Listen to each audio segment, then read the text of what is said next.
what if the ultimate cutting-edge superfood isn't, some incredibly expensive lab-synthesized powder formulated by a biohacker, Right. but instead it's literally a 99-cent weed just growing right out of the frozen winter ground? That's a crazy thought. It really is. Anyway, welcome to the deep dive. Today, we are basically stripping away all that chaotic noise of the modern wellness industry, and we are zooming in on this highly concentrated, almost meditative set of notes from our Yeah, sources. it's a very unique document. Exactly. It is essentially this repetitive blueprint for lifelong health, but it's anchored to one extremely specific concept. The iron-rich wintergreen. Yes, exactly. Iron-rich wintergreen. Basically, think of spinach. And I have to say, looking through these notes, I was just amazed at how much wisdom is packed into such a concise, repetitive set of core concepts. Well, it's a fascinating piece of source material, frankly. I mean, when you look at information that repeats its core thesis with this level of relentless consistency, Right. it's really easy to wonder if there's like a glitch in the text or something. Right, like somebody just copy-pasted the same paragraph over and over. Exactly. But in the context of human biology, that repetition isn't an error. It's actually an emphatic spotlight on the absolute non-negotiables of health. Okay, I like that. Yeah, we aren't looking at 100 different micro hacks to optimize a morning routine here. We're looking at a singular biological truth where, consistency and repetition are the exact mechanisms required to build a functioning system. Okay, so let's unpack this, because before we can really understand the macro effects of something like spinach on your life, we have to zoom in on the microscopic level. We do. The breakdown we have isolates whole foods into a very specific integrated matrix. We're talking vitamins, minerals, antioxidants, fiber, and natural plant compounds. Right, the whole package. Exactly. Yeah. And the analogy I keep coming back to is, well, think about isolated processed supplements. Taking those is like someone handing you a pile of loose lithium batteries, a glass screen, and some copper wires. Good luck with that. Right. You can't make a phone call with a pile of wires. You need the fully assembled high-tech smartphone straight out of the box, where the software actually knows how to run the hardware. That is a brilliant way to look at it. But I want to zero in on one thing here. Mm-hmm. The source specifically elevates natural plant compounds. We hear about fiber and vitamins constantly, but why are these compounds suddenly sitting right alongside the heavy hitters? Well, what's fascinating here is the concept of biological synergy, which, honestly, your smartphone analogy captures beautifully. Okay. Because for decades, the trend in nutritional science was just isolation. I mean, Yeah. identify the nutrient, extract it, put it in a pill. Right. If you need iron, just take an iron pill. Exactly.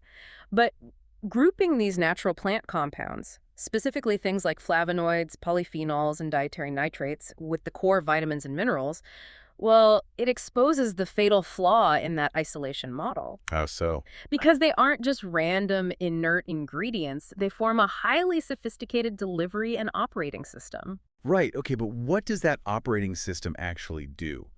Because, I mean, if I take a high-quality lab-grade iron supplement, isn't iron just iron once it hits my stomach acid? Not exactly. I mean, let's look at the non-heme iron found in an iron-rich green like spinach. Okay. On its own, non-heme iron is notoriously difficult for the human gut to absorb. It's highly reactive. Really? Yeah.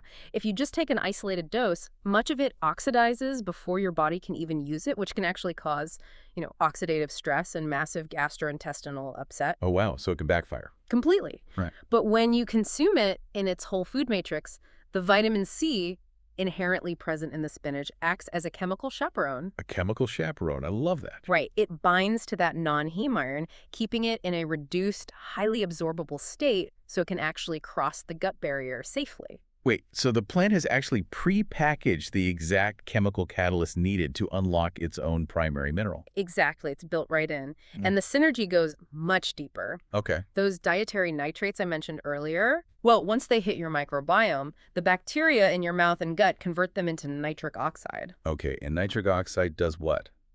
It acts as a potent vasodilator. It basically relaxes the smooth muscle in your blood vessels, widening them. Oh, wow. So the whole food isn't just safely delivering the iron into your system, it's simultaneously widening the biological highways so that the newly absorbed iron can actually travel efficiently through your bloodstream. That is insane. The natural plant compounds are the firmware managing the hardware. If you rip them out, you just have a pile of inert parts that your body doesn't really know how to boot up. That completely changes the framing. I mean, it's not just a checklist of nutrients on a label, it's a self-executing biological program. Precisely. And it makes me think about how the fiber plays into this specific matrix. Because historically, we usually just talk about fiber as bulk, right? Like the structural stuff that slows down digestion. It does slow down digestion, yes, but in this context, that structural matrix is actually dictating the pacing of the entire delivery system. Mhm. Instead of a massive, overwhelming spike of nutrients in your bloodstream that your liver has to aggressively filter out, the fiber ensures a slow, sustained, almost intravenous-like drip.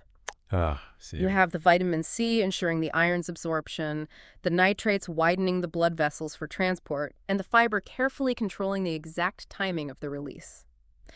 The synergy isn't just a bonus, it is absolutely non-negotiable for the system to work. Which brings a whole new weight to the physical outcomes listed in our sources. Because now we're moving from the ingredients to their physiological payload. Right. We're looking at a framework here that maps these microscopic building blocks directly to massive bodily outcomes. The source explicitly lists energy, immunity, digestion, heart health, and overall wellness. A very ambitious list. So what does this all mean? Because frankly, I want to push back on this just a bit. Sure. Whenever I see a list claiming that one specific food profile is going to optimize everything from my cardiovascular system to my immune response to my daily energy levels, my skepticism completely spikes. That's fair. It starts to sound like a 19th century snake oil pitch, Yeah. Yeah. like a magical panacea that cures whatever ails you. Right. I mean, if I think about the human body as a complex city grid, right? Okay, I like this. Yeah. So imagine Whole Foods act as the infrastructure crew. You're telling me this one crew is repairing the power lines for energy, fortifying the borders for immunity, optimizing the waste management for digestion, A&D maintaining central transit for heart health. How do we conceptualize that without it sounding entirely too good to be true? It's a very fair skepticism. I mean, in a vacuum, claiming a single leaf supports both waste management and central transit sounds like marketing fiction. Exactly. But if we connect this to the bigger picture, it's not magic at all. It's a cascading biological chain reaction. Let's trace the actual causality, starting with the waste management department digestion, since we just touched on fiber. Okay, let's do it. We know the audience understands that fiber feeds the gut microbiome, but the actual metabolic mechanism is where the magic happens. The soluble fiber in these winter greens ferments in the colon. And what is the specific byproduct of that fermentation? Well, as those specific bacterial strains ferment the fiber, they produce short-chain fatty acids, primarily one called butyrate. Butyrate. Yes. Now, butyrate is the primary energy source for the cells lining your colon. But more importantly, it acts as a powerful signaling molecule. Anyway. Meaning it literally strengthens the tight junctions in your gut lining, preventing pathogens from leaking into your bloodstream. And then it crosses that barrier to directly communicate with your immune cells, down-regulating systemic inflammation. Wait. So the physical digestion of the fiber in the gut is literally generating the biochemical signals that run the immune system. Precisely. The waste management pillar directly fortifies the border pillar. You cannot optimize your immune system if you aren't producing those short-chain fatty acids in the gut. Oh, wow. And then remember those natural plant compounds, the antioxidants? Right, the flavonoids, the natural plant compounds that sit right alongside the vitamins. Yes, exactly. So while the short-chain fatty acids are regulating the immune response from the bottom up, those antioxidants are operating systemically in the bloodstream. Okay. Every day, your body is producing reactive, oxygen species-free radicals just through normal metabolism and stress. Right. These free radicals steal electrons from your healthy cells, causing cellular damage. The antioxidants from the spinach act as generous electron donors. Oh, they just give up an electron. Yeah, they neutralize the free radicals before they can cause damage. This actively reduces the oxidative stress burden on the immune system and frees up massive amounts of biological resources. Okay, I see the cascade. Digestion feeds immunity. But what about the heart health and energy claims? I mean, how does eating a leaf actually power the central cardiovascular transit system? That loops back perfectly to the iron and the dietary nitrates we talked about in segment 1. The vasodilators. Right. We established that the nitrates dilate the blood vessels. When your blood vessels are relaxed and widened, your blood pressure drops, which fundamentally reduces the sheer mechanical workload on your heart muscle. Makes sense. Like widening a highway removes the traffic jam. Exactly. Your heart doesn't have to pump nearly as hard to move the same volume of blood. Meanwhile, the iron is forming the core of your hemoglobin, which is actively binding to oxygen in your lungs. And when your heart pumps this highly oxygenated blood through those widened, relaxed vessels, it reaches the cellular mitochondria, the power lines of your city grid, much more efficiently. Exactly. And your mitochondria use that precise oxygen delivery to produce ATP, which is the actual chemical currency of cellular energy. Wow. So you see, the energy promise isn't coming from a cheap, caffeine-like central nervous system stimulant. It's coming from a fundamentally optimized oxygen delivery network. The digestion fuels the immunity, the nutrients lower the mechanical burden on the heart, and the efficient heart delivers the oxygen that creates the true cellular energy. Yes, it's an interconnected infrastructure. Overall wellness isn't a vague marketing term in this text. It's the literal sum of these synchronized, optimized departments operating without friction. That is just incredible. But here's where it gets really interesting. Ooh. We've established this incredible biological cascade, but the framework we are analyzing doesn't just tell you to go out and eat whole foods. No, it doesn't. It layers on a very specific temporal strategy. Mhm. It insists on choosing seasonal produce, continuously highlighting the iron-rich winter green. Right, the seasonal aspect is huge. Why the aggressive emphasis on winter? To me, this suggests we aren't just eating food. It's like eating seasonal iron-rich spinach in the winter is like putting on a heavy thermal coat in a blizzard. We are literally downloading a seasonal software patch for our biology. Downloading a seasonal software patch. I like that analogy immensely. It's an incredibly accurate way to visualize the epigenetic interaction between what we consume and our immediate environment. Think about it. When you eat a leaf of spinach that was forced to grow in the freezing, harsh cold, you are ingesting a specific chemical code, right? The plant had to create specific compounds to survive that brutal environment, and now you are integrating that code into your own immune system exactly when your body is facing the exact same harsh winter conditions. That is the absolute core of the seasonal strategy outlined in the sources. I mean, let's look at the biology of why that software patch works. Why does a plant produce an antioxidant in the first place? To protect itself, I assume. Exactly. It certainly doesn't do it for human benefit. It produces them as a primary environmental defense mechanism. Right. In the winter, a plant faces freezing temperatures, harsh, biting winds, and drastic shifts in ultraviolet radiation. To protect its own cellular structure from freezing and oxidative damage, it hyperaccumulates specific phytochemicals. The plant is essentially synthesizing its own cellular antifreeze and environmental sunscreen. So when we consume that specific winter green, we are literally co-opting its environmental defense mechanisms. Right. We're like swallowing its armor. Exactly. By eating the seasonal winter green, you are absorbing the exact phytochemicals that were mathematically optimized by nature to survive that specific season's stressors. And we need those exact defenses. We do. In winter, human beings are exposed to extreme cold, a significantly higher viral load circulating indoors, and a drastic lack of vitamin D from reduced sunlight exposure. The robust, hyperdense nutrient profile of the winter plant is the exact nutritional armor your immune system requires to offset those specific seasonal environmental stressors. That makes incredible sense. But I have a genuine question here, and I really want to challenge this seasonal purism. Go for it. What about someone who lives in an environment where winter means 3 feet of snow and absolutely zero local agriculture?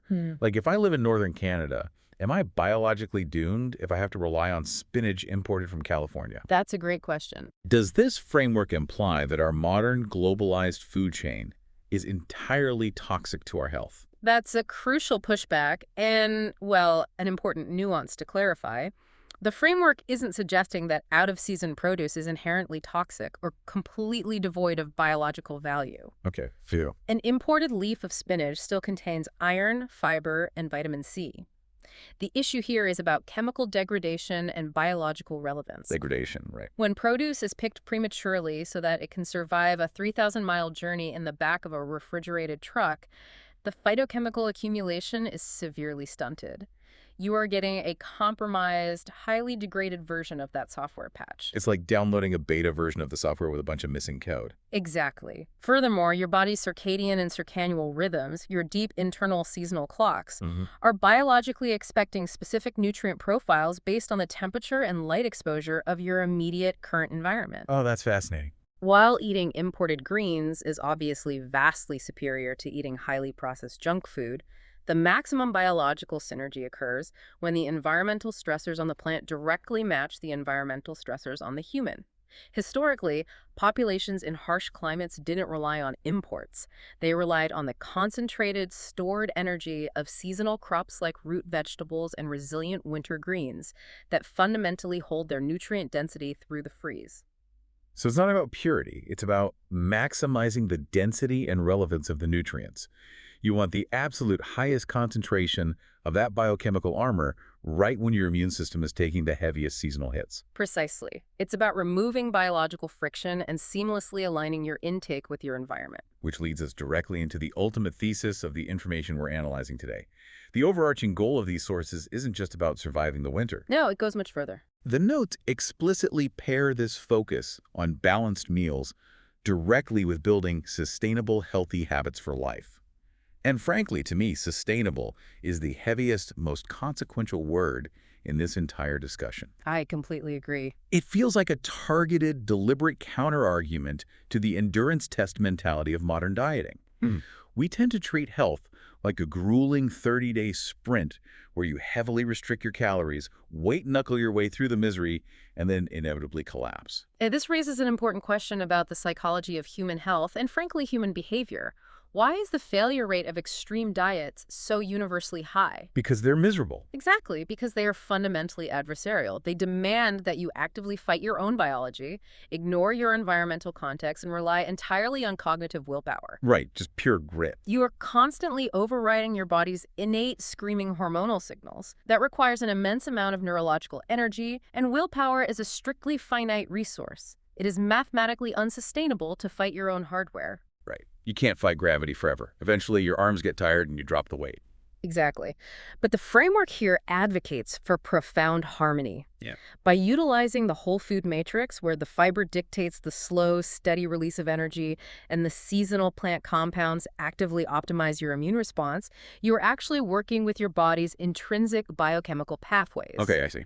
The food itself regulates your satiety hormones. It inherently stabilizes your blood sugar. It naturally eliminates the massive physiological cravings and crushing energy crashes that inevitably derail cognitive willpower.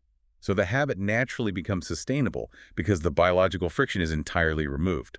You don't need to summon heroic willpower when your cells are fully oxygenated and your blood sugar is perfectly flat. You've hit the nail on the head, and this is exactly where the intensely repetitive nature of the material we studied becomes so brilliant. How so? Think about how a habit actually forms in the basal ganglia of the human brain. It requires a neurological loop, a cue, a routine, and a reward. The classic habit loop, right? Yes. In this framework, the cue is your environment, the onset of the winter season.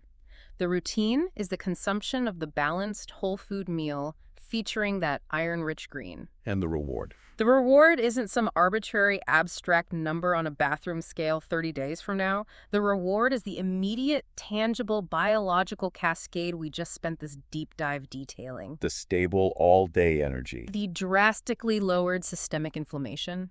The optimized, comfortable digestion.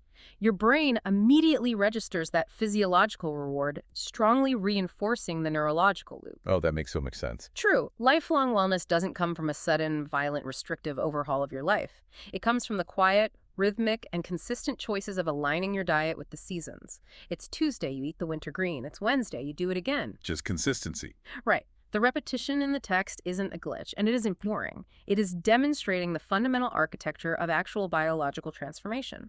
And that completely reframes the entire idea of discipline. It's not about restriction or punishment. It's about deep biological alignment. So just to recap this incredible journey for everyone listening, we started with a humble 99-cent iron-rich winter green. Spinach.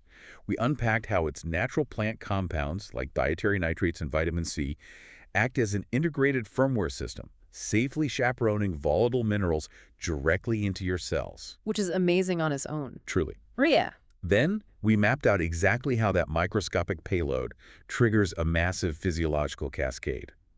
From your microbiome fermenting fiber to generate immune-signaling short-chain fatty acids, to relax blood vessels, drastically easing the mechanical workload on your heart. The city grid infrastructure. The city grid, exactly. We learned that eating seasonally is effectively downloading nature's environmental defense patch to specifically arm your own immune system against targeted seasonal stressors. Putting on the armor. Right. And finally, we saw that by removing all that biological friction, these consistent whole food choices naturally forge the neurological loops required for sustainable, lifelong habits. And if there is one thing I hope you, the listener, take away from this analysis, it is a profound sense of empowerment and relief.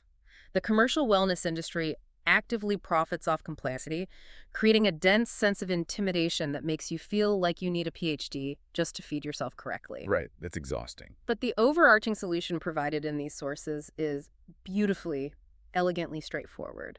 True wellness, the kind that lasts for decades, isn't synthesized in a laboratory. It isn't found in a highly stressful, micromanaged regimen. It is found in the simple, rhythmic, and consistent choices of balanced, seasonal whole foods. It's really all about tuning out the chaotic noise and returning to the fundamental operating system of human biology. Which leaves us with a final provocative thought for you to explore on your own. Ready. We started today talking about the overwhelm of modern wellness trends. But if consuming seasonal whole foods is the undisputed, biologically proven blueprint for sustainable health, constantly optimizing our bodies for the exact environment we are currently standing in, how much of our modern, convenience-driven lifestyle is actively degrading our biology by making us blind to the seasons? Wow. I mean, having literal access to any food from any hemisphere shipped to our door at any moment in time, are our greatest modern conveniences actually creating our deepest biological vulnerabilities? That is a fascinating question. It's definitely something to chew on the next time you're wandering down the produce aisle in the dead of winter. Until next time, keep digging deeper.